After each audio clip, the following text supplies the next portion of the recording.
இலா அருண். இவங்க நடிகையா இருந்து பாடகியானவங்க. காலத்துல பாலிவுட்ல பெரும் கான்ட்ரவர்சியை ஏற்படுத்திய பாடலான இந்த பாட்டை அல்கா யானிகியுடன் சேர்ந்து பாடியிருப்பாங்க.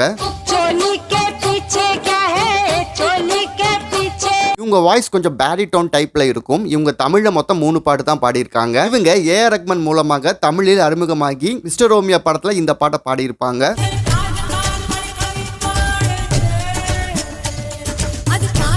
பின்பு இளையராஜா மூலமாக காதல் கவிதை படத்துல இந்த பாட்டு செமையா பாடியிருப்பாங்க.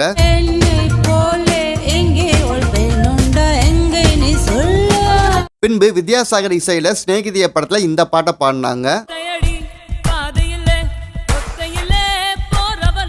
இவங்களோட பொண்ணு இஷிதா அருண் அந்த படத்துல ஒரு சின்ன நெகட்டிவ் ரோல் பண்ணியிருப்பாங்க. நீதான் எந்த வேலையும் வாங்குறது இல்ல, அவகிட்ட சொல்லி வை. பின்பு ஆஸ்கார் விருது வென்ற ஏஆர் ரஹ்மான் இசையில் ஸ்லம்டாக் மில்லியனர் படத்துக்காக இந்த பாட்டை பாடினாங்க. இவங்க தமிழ்ல பாடின இந்த 3 பாட்டுல உங்களுக்கு பிடிச்ச பாடலை காமெண்ட்ல சொல்லுங்க.